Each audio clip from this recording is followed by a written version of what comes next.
Welcome to the State House District 19 Democratic Primary Candidate Forum, sponsored by the League of Women Voters of Boulder County. My name is Josephine Porter, and I'm a proud member of the League, and I'm pleased to serve as the moderator for tonight's forum. The League of Women Voters is a nonpartisan political organization. For over 100 years, we've encouraged informed and active participation in government, and we have influenced public policy through education and advocacy. To remain nonpartisan, the League never supports or opposes political candidates or parties. Now to the forum. The Colorado House of Representatives is the lower house of the Colorado General Assembly. The House is composed of 65 members from an equal number of constituent districts, with each district having a population of about 88,000 people. Representatives are elected to 2-year terms and are limited to 4 consecutive terms in office, but can run again after a 4-year respite. The legislative session begins no later than the second Wednesday in January and lasts up to 120 calendar days. Colorado House District 19 is located in both Boulder and Weld County and includes Dacono, Erie, Firestone, Frederick, East Longmont, North Lafayette, and surrounding areas. The format for today's forum will be as follows. Each candidate will have 1 minute for an opening statement. We will then ask the candidates as many questions as time permits. Questions have been submitted electronically to the League by the community and reviewed by our League of Women Voters volunteer screeners. For most questions, each candidate will have up to 1 minute to respond. However, I may expand the time to answer. We will finish with 1 minute closing statements. Tonight's forum participants are, in the order they appear on the Democratic primary ballot, Anil, Pesaramelli, Jillaire, McMillan, and Colton, Jonjak, Plahn. Now to the opening statements and questions. Please watch the timer and when your time is when your time is up. If you're mid-sentence, when your time is up, please promptly finish that sentence and we can move on to the next candidate. For the opening statement, we will begin with candidate Pesaramelli.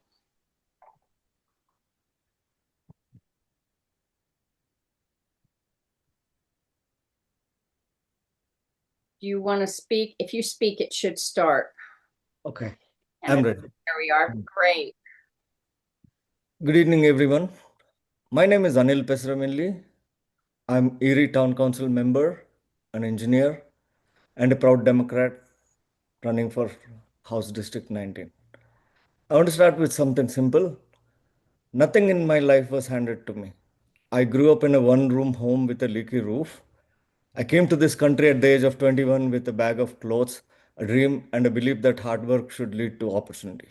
But today, many families are working harder than ever and still falling behind. Housing, healthcare, childcare, groceries, insurance, and utilities are stretching people to be breaking point. That's why I'm running. As Erie Town Council member, I've worked on real issues, responsible growth, water, infrastructure, housing, public safety, and transparency. As an engineer, I know how to break down complex problems and deliver results. I'm not a career politician. I'm running to be a problem solver, someone who listen, build, and deliver, because every voice matters. Thank you. Candidate McMillan. Do you need to reset the timer, Josephine? Thank you. See, I'll get the hang of it, maybe. Thank you. Mm-hmm. There we go. All right. I'm Jillaire McMillan. I'm a mom of 4 and a small business owner. In 2024, when the incumbent dropped out, I stepped up to be your Democratic nominee. With only 89 days to campaign, I lost by just 110 votes. I decided to run for the State House again because we deserve a representative who will stand up for the progressive issues our community values. That's me. For nearly a decade, I was a leader in a nonpartisan nonprofit, mobilizing thousands of women to work on immigration reform, the environment, and anti-racism. We even sued a Republican state legislature for gerrymandering and won. A lot of candidates say they'll work across the aisle, but I've actually done it.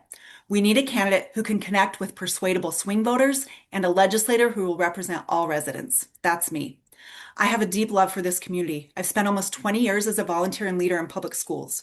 I volunteer at the food bank and Habitat for Humanity. We need a legislator who will show up in service. That's me. I'm Jillaire McMillan, and I'd be honored to earn your vote.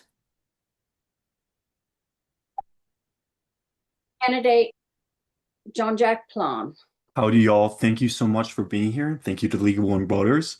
My name is Colton Jonjak Plahn, and I'm running to be your state representative in House District 19. I'm a local, born and raised in Colorado on a buffalo ranch up by Lyons.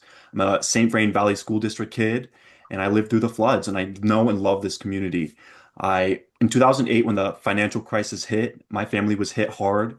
Feed prices skyrocketed, bison prices dropped, all while we were watching Wall Street and the ultra wealthy get bailed out. And this was my first lesson in politics that policy decides who gets bailed out and who gets left behind. I know that this system is broken, and as a Stanford trained aerospace engineer, I know we need new voices and a new solution to fix it. I'm running for the legislature to bring something new. We've knocked thousands in doors, and people are ready for someone unattached from the establishment, party insiders, and corporate PAC money, and that is me. Thank you so much. Excited to do this. For our first question, we'll start with candidate McMillan. The 2026 Colorado legislature faced a challenging budget shortfall that required difficult decisions, with the result being that few, if any, new programs or services were funded. The funding outlook for the future is similarly bleak. How does Colorado, at the minimum, maintain the present critical programs and services the state needs to function? Well, I think it's really important to understand that Colorado's spending is not suddenly wasteful. The Constitution requires a balanced budget each fiscal year, and there are two main reasons why the legislature had to make these cuts this year. First was the huge tax breaks resulting from Trump's big, beautiful bill last year. And second is that the legislature is constricted by Tabor caps that prevent Colorado from saving money in prosperous years and from adequately increasing spending to match actual costs. For example, Medicaid spending increased 86% since 2018, while facing a Tabor cap that only increased 39%. So I believe that we need to check with these mismatched increases. We need to examine and see if they're the result of real costs or of program inefficiencies. Earlier in 2026, $25 million in Medicaid transportation fraud was discovered. And I believe that we can reduce spending by auditing state programs to find waste and mismanagement that costs Colorado taxpayers. One specific area to audit is special tax concessions. We often give tax breaks to specific industries, and we need to re-examine those after 3 to 5 years to see if the industry is creating more jobs and economic growth to offset the loss of that particular tax revenue. And that's one way that I think we can work on our fiscal things to keep the programs open. Candidate Jonjak Plahn. Let's be clear about why we're in this situation as a state. It's because Donald Trump and his cronies have given billions of dollars of tax breaks to the wealthiest corporations and the 1% of the 1% while balancing it on the back of people on Medicaid and SNAP. So this is not a budget crisis. This is a choice. And I will never make that choice to balance it on the back of working people. Here's what I would fight to do instead is I will build on what the legislature did this year in clawing back hundreds of millions of dollars from corporate tax giveaways and putting that money back into our state. Secondly, I support the graduated income tax that is going to be on the November's ballot. Anybody making over $500,000 will pay a little bit more taxes on a sliding scale to give $2 to $3 billion back to our healthcare, childcare, and schools. Finally, I think we need to find a way to tax wealth, not just income, because that's when we know the top percentage of wealth holders make and retain their money. Candidate Pesaramelli.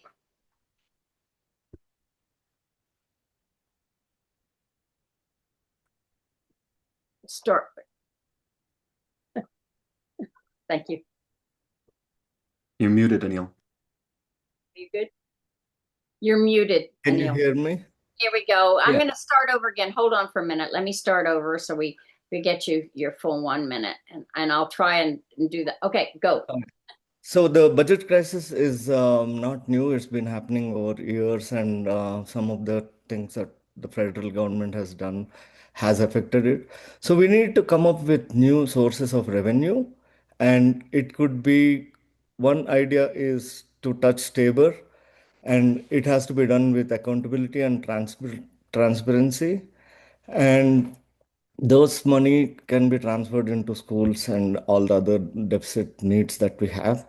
And the second point is the graduated income tax, where we tax the rich and tax the wealth. And if Mamdani can do it in New York, we can do it in Colorado too. Thank you. The next question, and we'll begin with candidate Jonjak Plahn.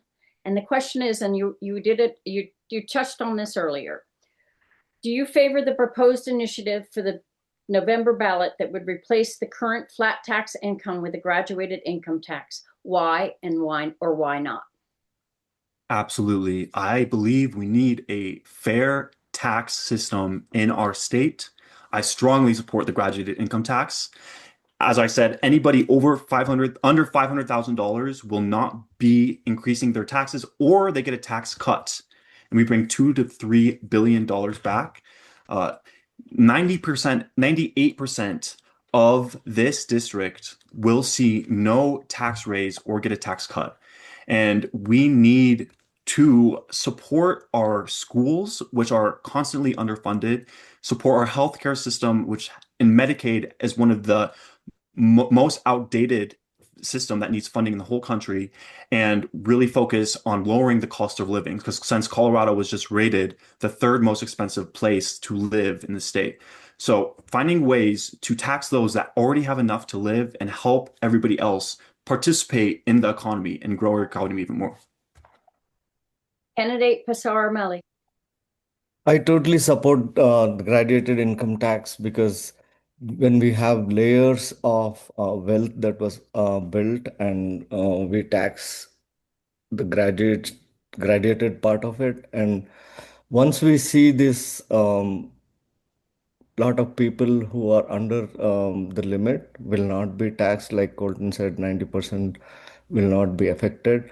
But this is a revenue source that we need to find, so that the deficits can be fulfilled. And we are also creating a new source, because right now when the cuts are happening, it goes into healthcare, education, and other areas. And we need a new revenue source. Thank you. The next question will, candidate McMillan, sorry. I'm ahead of myself. Yeah. I am also in support of this measure. Many of you probably been seeing a lot of people outside of King Soopers collecting signatures for various petitions on ballot measures. Several of them I did not sign, but I was proud to sign this one. And people should know that if you make $500,000 or more a year, your taxes will go up. If you make $100,000 or less, your tax rate will actually go down.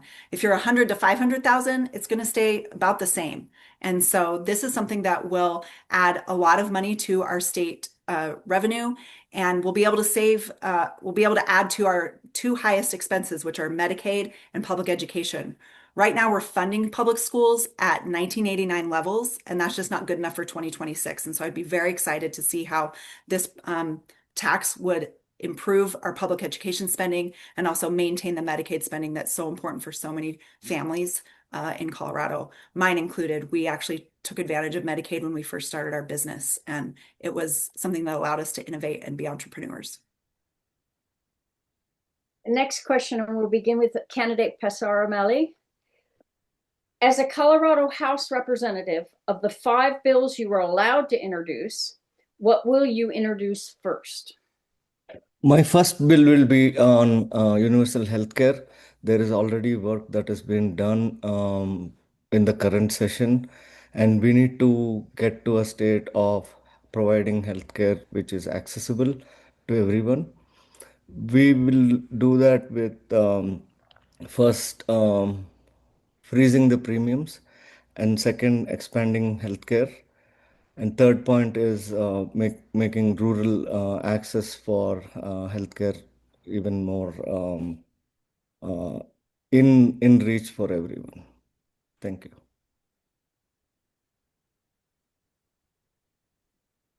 Candidate McMillan. The The first bill that I'm interested in passing actually intersects three main issues that I think are really important to me and to the people in this area, and that is affordability, education, and healthcare. And this law, this would be policy that would improve the credit transfer process for students in our public high schools and our community colleges heading to four-year universities. It sounds super niche, but it's something that's really needed and that's impacting a lot of students today. Right now, there's a problem with the way that students are trying to transfer when they move to four-year universities, often resulting in them having to do coursework again at a greater expense of their time and tuition. And so if we can do this, we can expand the number of students going into healthcare careers, into these high-paying jobs that will be more create income for them and be more affordable, and we'll have more healthcare providers here in Colorado. The reason I think this is important is this is a bill we can actually pass because it doesn't take money. It's going to take bringing people together, which is something I have great experience doing, and it's a need that people in the education field are telling me we have. Candidate Jonjak Plahn. Awesome. My first bill would to create a ombudsman system for our Medicaid, state Medicaid system. We have such a high fall off rate for people on Medicaid. It had about 500,000 people in the last 2 years before Trump's cuts have fallen off our state Medicaid system. We need office that can reach out to people whose Medicaid is ending and check in and get them I'll keep them on their Medicaid. There is something called de facto registration, which we don't have in Colorado, which automatically registers people for Medicaid if they're on other programs such as SNAP. And that will help people stay on Medicaid, and that ensures that we keep our federal dollars in Colorado rather than putting the weight of those Medicaid reimbursement dollars on our hospitals and on our state. So that is the first thing I would do. Also, ensuring that people have an advocate to find other benefits, not just around Medicaid, but help navigate our really complex healthcare system. For our next question, I'll start with candidate McMillan. It's about data centers. Currently, there's little or no legal guardrails or required community input to regulate establishment of data centers. What, if any, environmental, land use, tax, or other legislation addressing data centers would you support? This is actually one of the top issues that people are talking to me about as I'm knocking doors around the district. I think we hear about affordability and we hear about data centers and AI. And so this is a concern for me. And while I think it's really important that Colorado stays technologically advanced, we cannot do it at the expense of our residents and of our environment. And so I think that we have an opportunity in data centers by highly regulating them here in Colorado, where we have climate goals. We don't want them going somewhere like Wyoming and just burning coal that will create dirty air pollution that does not respect state lines. And so I would be in favor of making sure that we have regulations that insist that the data centers are paying for the energy they use, that we should be placing an emphasis on green energy, and it cannot result in rate increases for Colorado residents.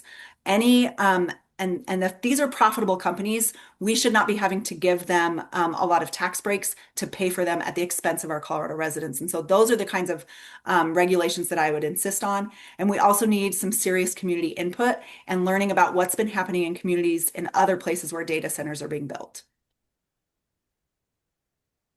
Candidate Jonjak Plahn.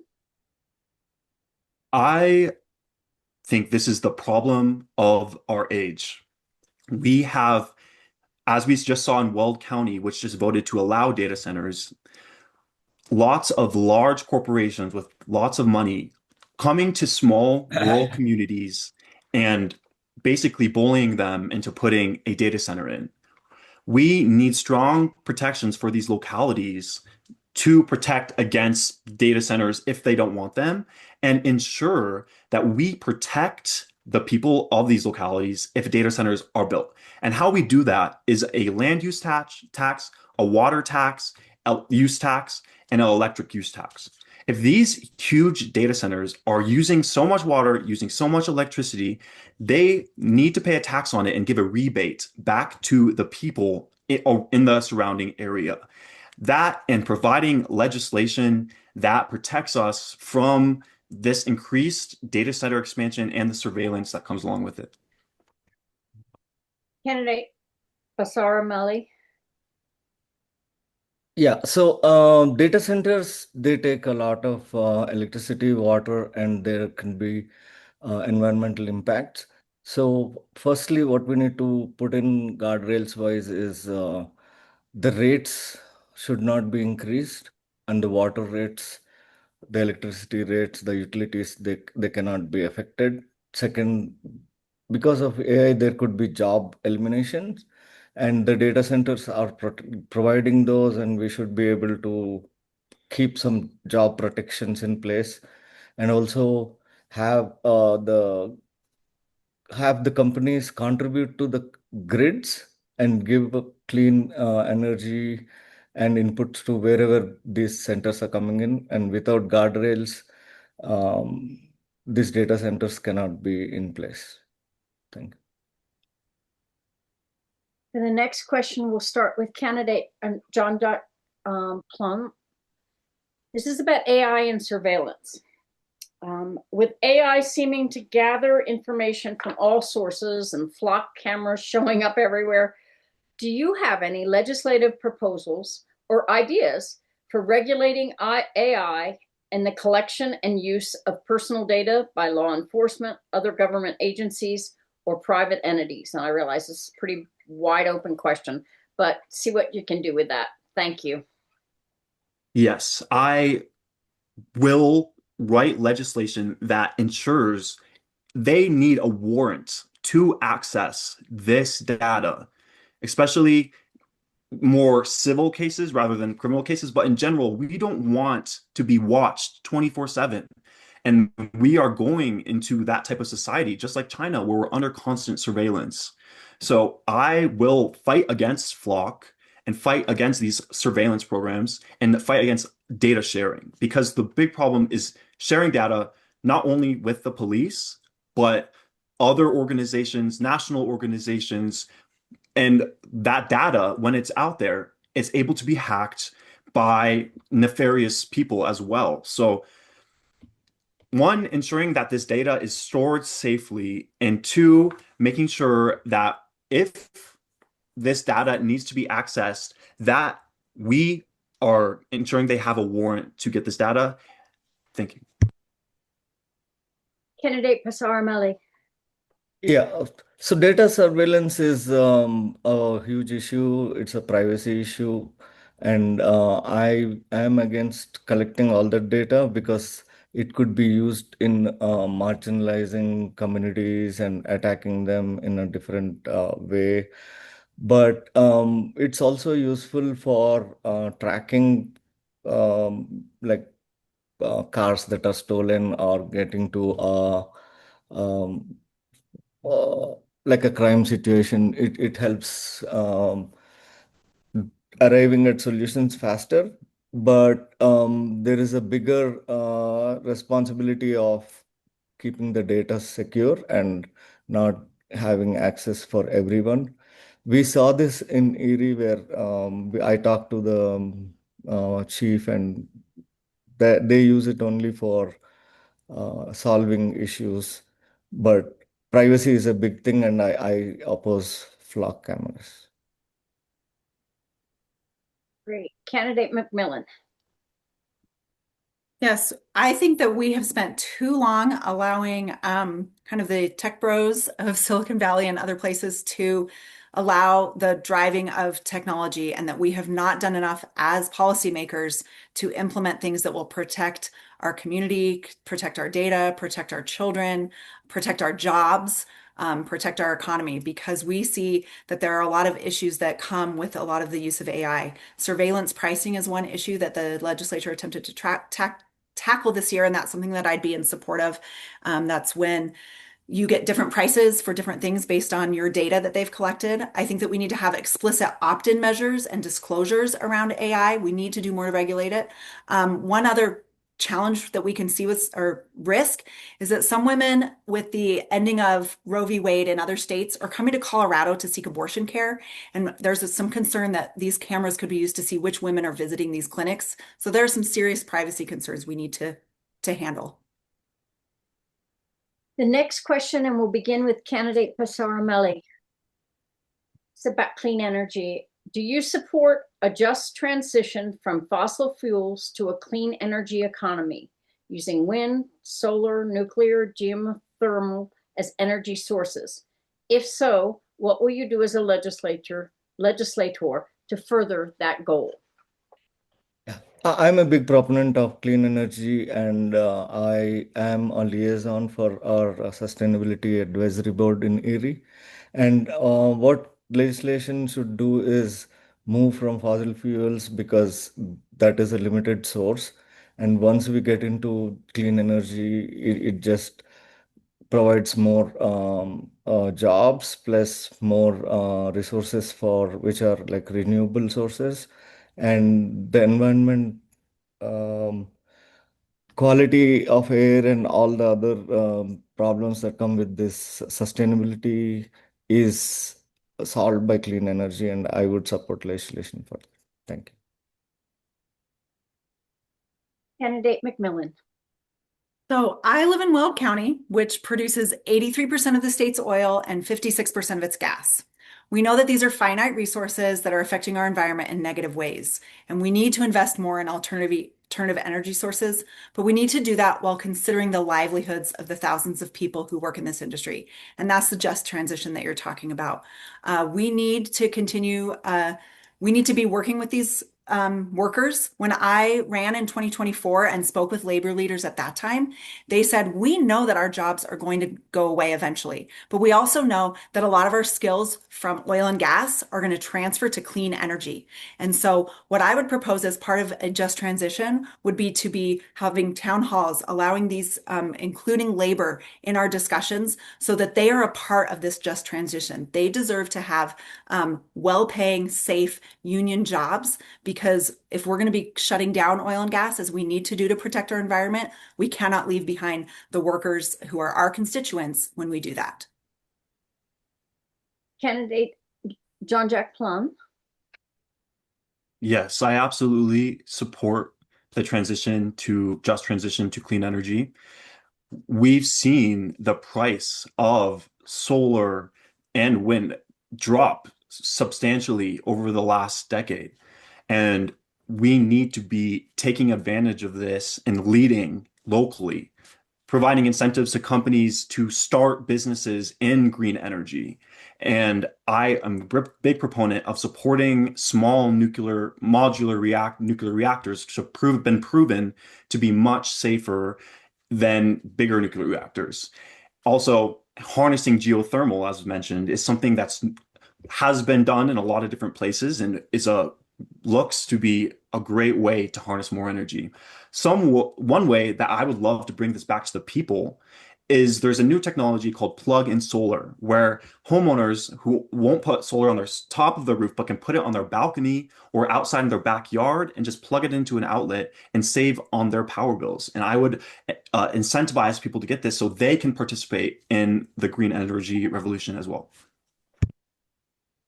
The next question, and we'll begin with candidate McMillan. And I'm just going to say the next question after this will be about the ballot measure. So on Tabor, to raise Tabor cap. So, you can hit on it, but we're gonna go into it with more depth on the next question. It's about education. Given the uncertainty of education funding by the legislature and what looks like a continuing funding shortfall, what would you propose to provide more stable solutions to fund education?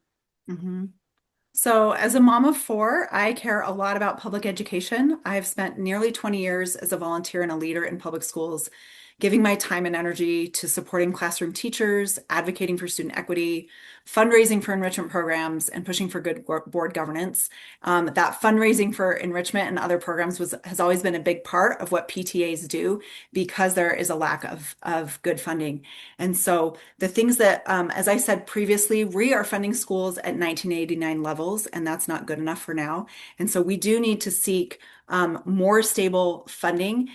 In this 2025 session, we eliminated the budget stabilization factor, which was a big step towards doing that. And so the things that I would be doing would be looking at continuing to make sure that we are funding schools across the state at an equal level, which is part of what we're responsible for doing, not removing funding to pay for other programs that are already there. We need to be balancing tax measures and taxing the corporations that are currently receiving refunds to help provide those funds. Candidate Jonjak Plahn. This is very personal to me. I am a graduate of St. Vrain Valley schools, and two of my former teachers are working on my campaign, and these schools mean everything to me. And I know how hard it is with funding shortfall and teacher pay hardships. And as we mentioned, we'll talk about more. The core problem is Tabor capping how much we're able to reinvest into our schools. But other things that I think we might be able to do is really look at the voucher programs that we have active in the state currently. Who is benefiting from those voucher programs? Is there a way we could put some sort of income level necessity on those to redistribute some of the money back into our school system? And also finding ways to help teachers, live where they actually are teaching by giving them housing vouchers and reducing times that, improving their time in the community. Candidate Pesaramelli. Yeah, education funding is very important, and I'm on a community bond oversight committee, which was for BVSD schools. 2 years back, we got voted into a 350 million bond. So I'm on the oversight committee looking at how the money is spent. With that experience, we can see need to provide like good and new kinds of sources for the funding, and schools would be better if we took care of the teachers. And Tabor is something I'm very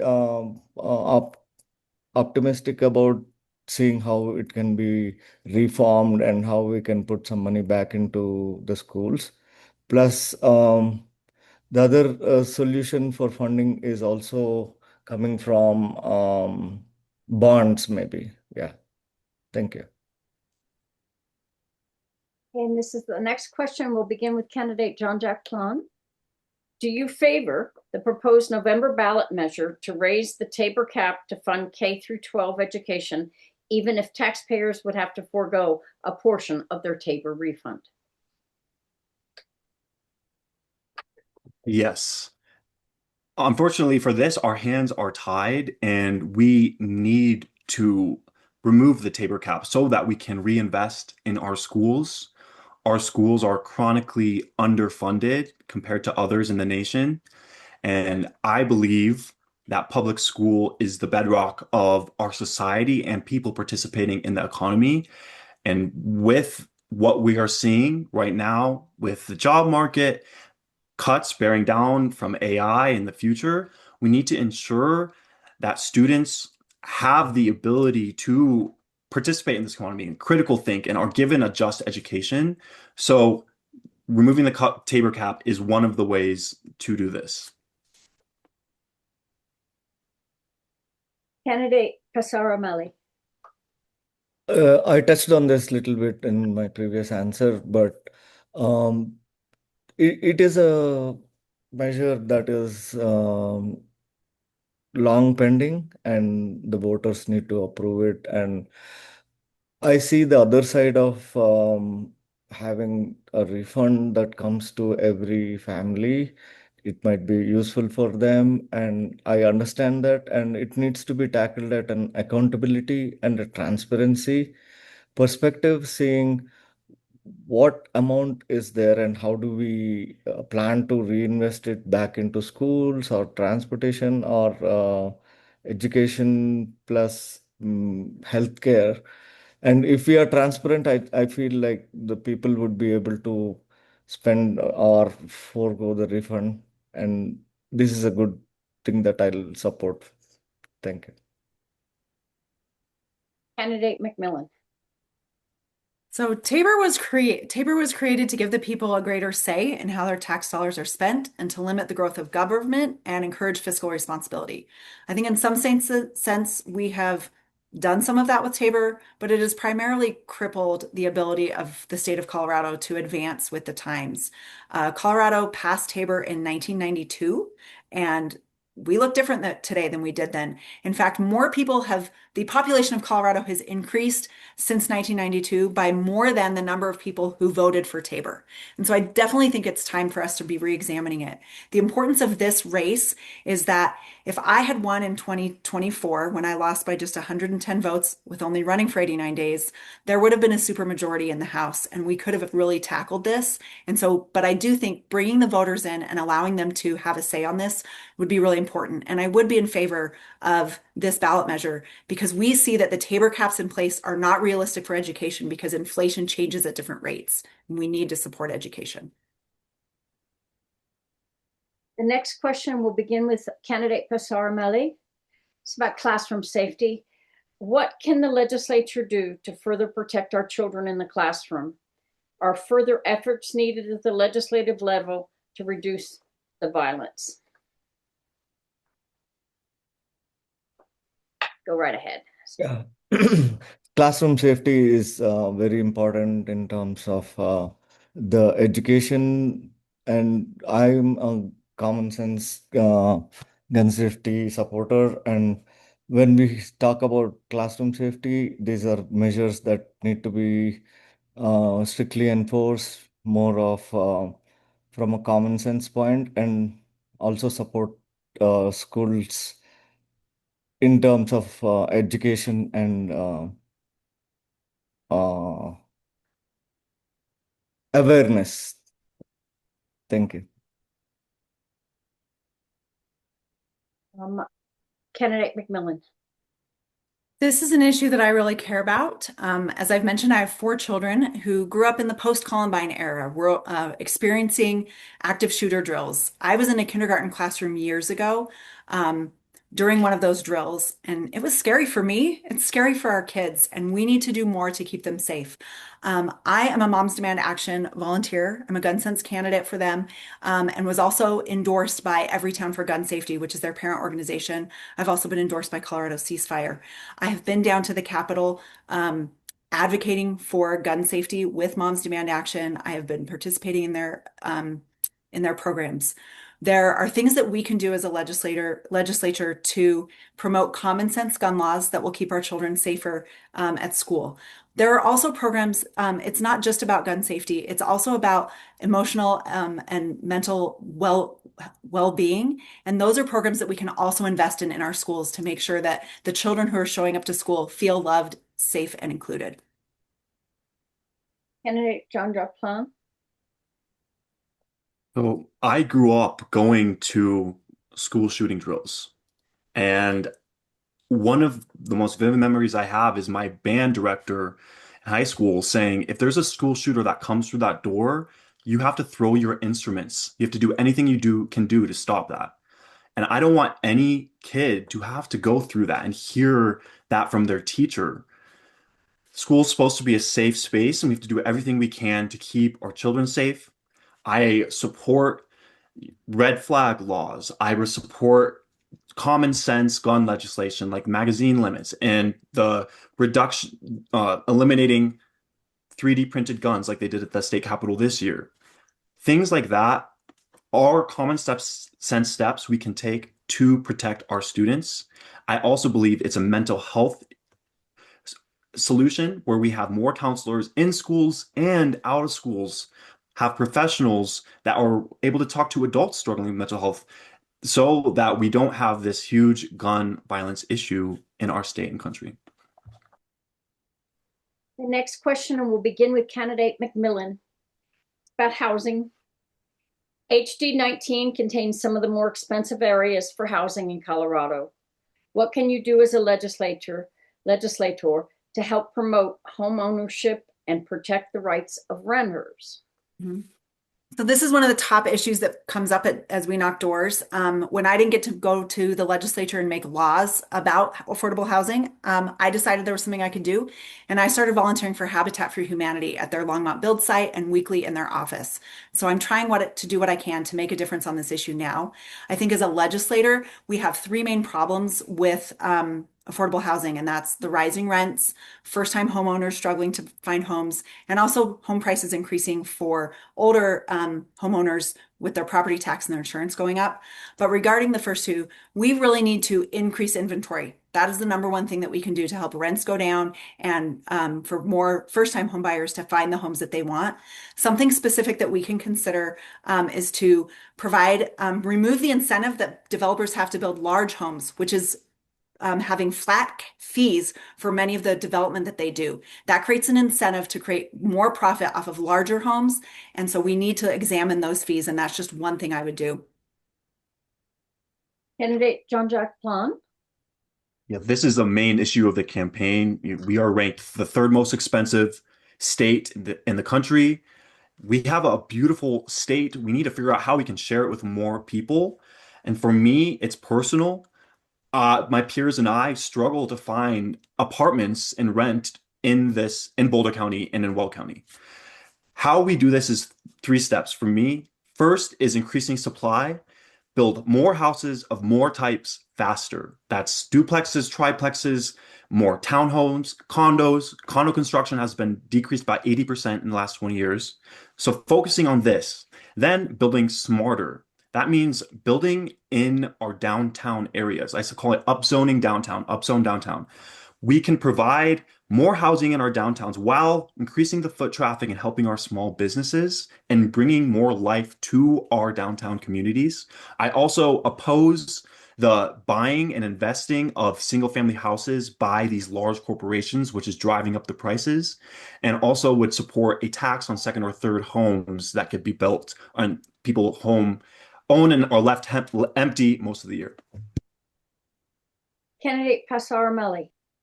Yeah, housing has been like a big problem for young families, first responders, and finding place where they work and live is becoming harder. So I support starter homes, which are like small footprint of homes um, that can be available in terms of inventory and supply. And people can get into these homes with a small adjustment of inventory. And we also need to look at transit-oriented communities where the density is a little higher, but not at the cost of people who are already living here. Um, Thank you.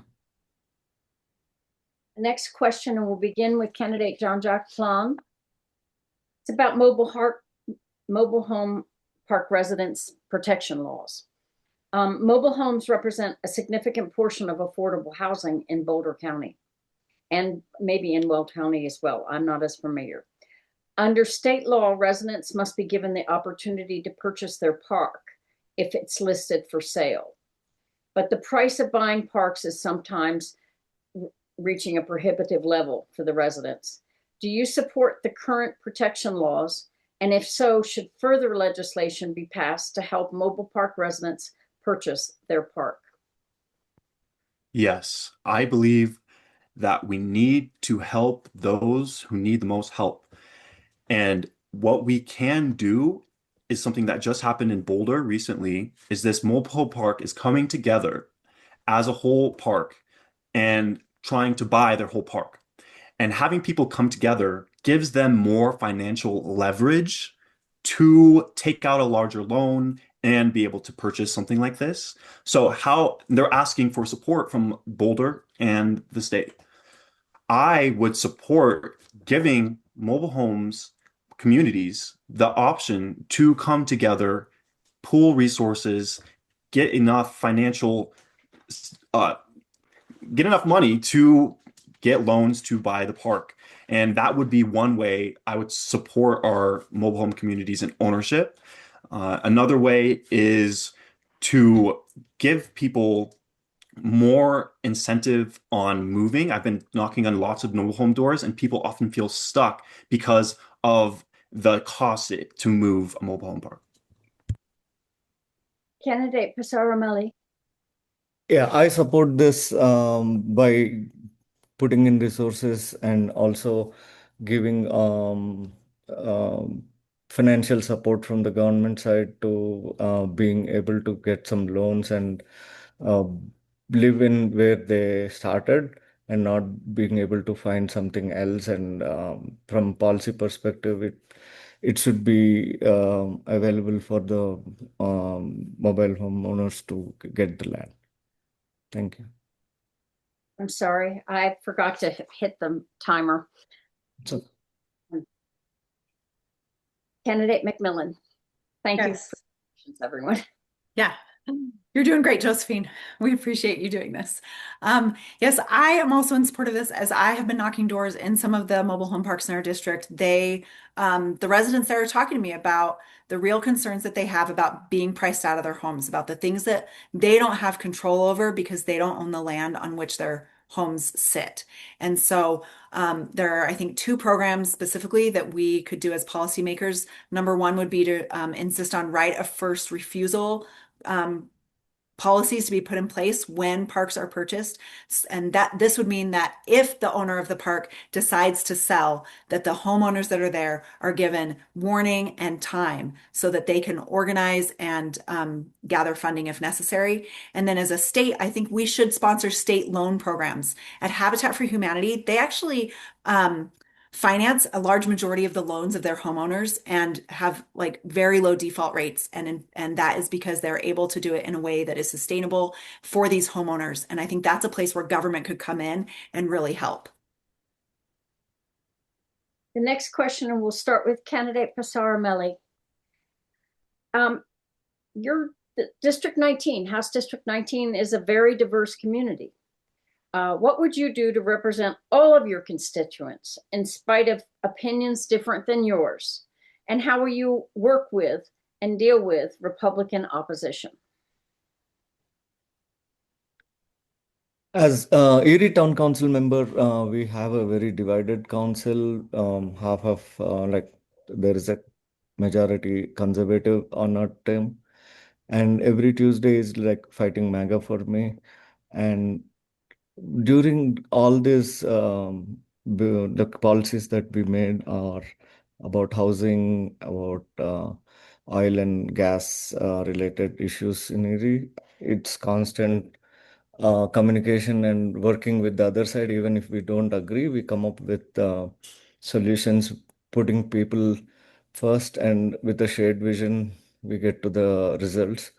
And the bigger thing is by expanding the coalition of people from all lives, all matters. And when you see, consider all the voices and the vision of doing service for the people, the results come out actually. Thank you. Candidate McMillan.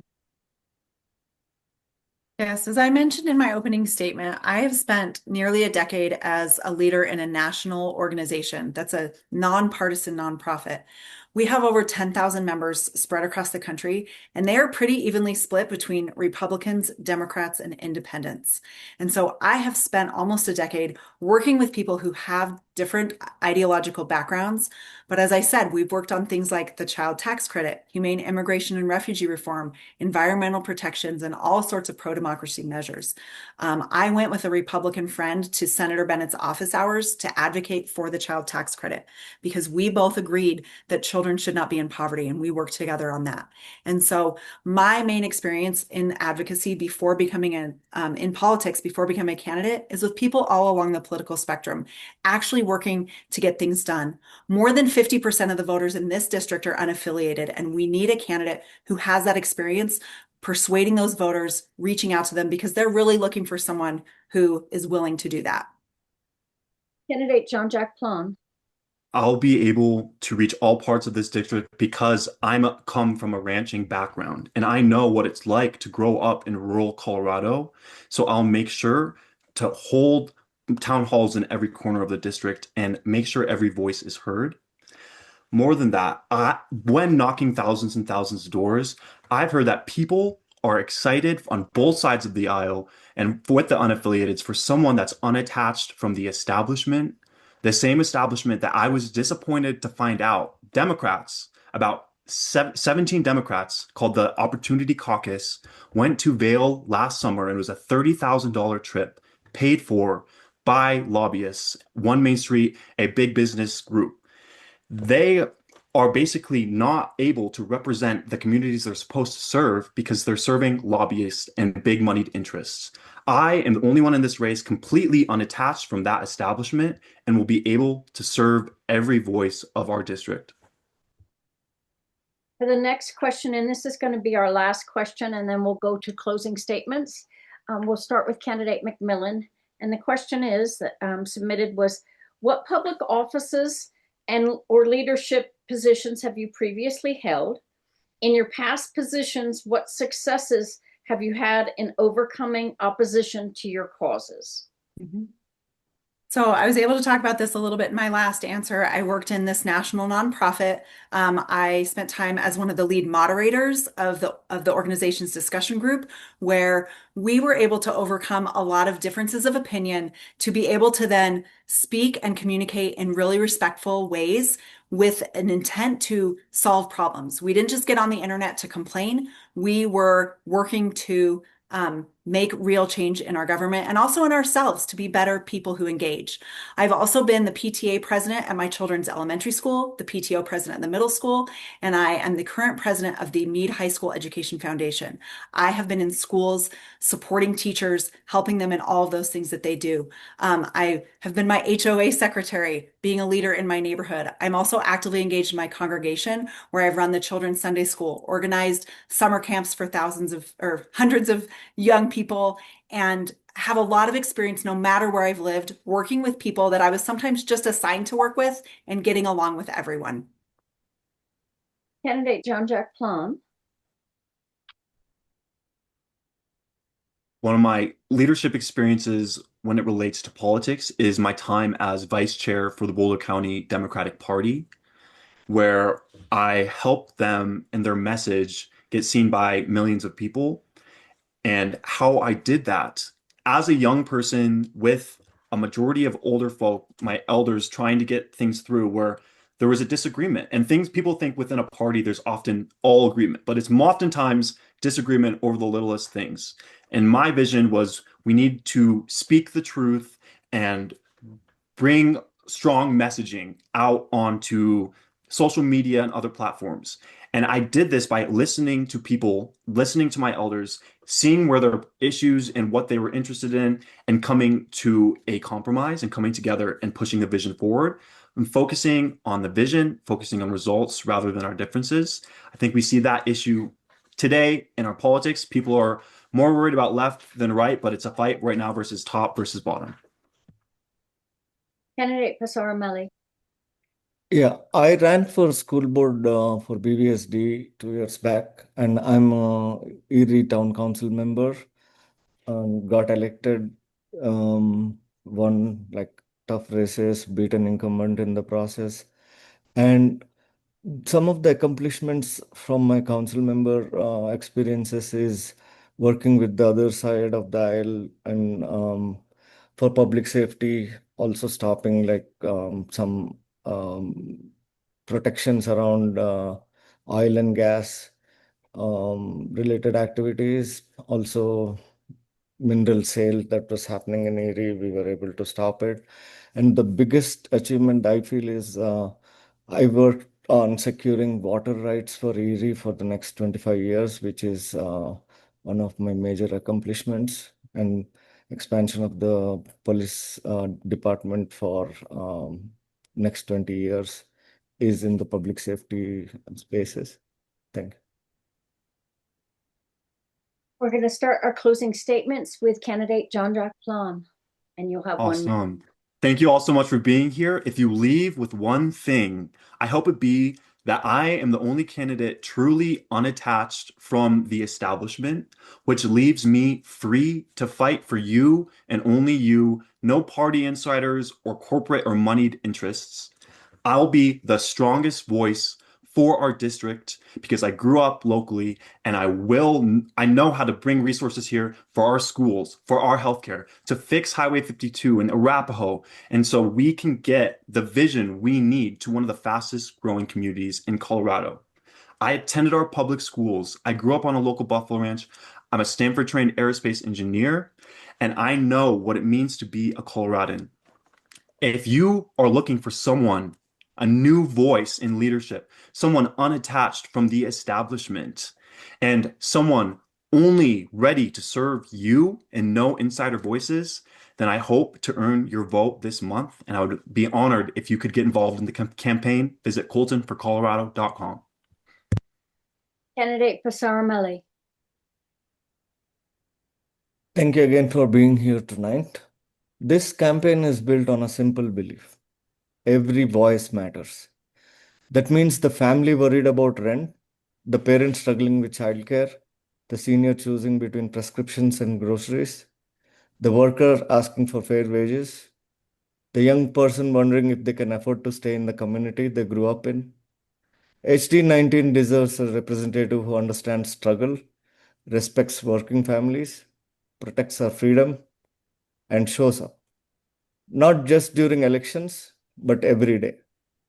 I have three things to offer: experience, balancing big budgets for town of Erie, electability. I've won tough races in the past, in the process beat incumbents, and I have the endurance, knocked over 15,000 doors in this process, had tons and thousands of conversations at every door, and I'd be honored to have your vote and support. Thank you. Candidate McMillan. Today, you've seen some similarities and differences among us, and now your job is to determine who the best candidate to represent the district will be. I hope you've seen that I am the candidate who is informed and prepared. I will work hard to learn and to make the best decisions for our district. I am actually proud that 60% of the House Democrats are supporting me.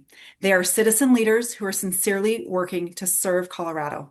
They endorse me because they have won these elections and do this work, and they know that I can win this campaign and do this work. I don't just have these endorsements, though. I am the candidate in this race that has the most individual donors from HD19. The people in this district support me, and 28,000 of them voted for me already.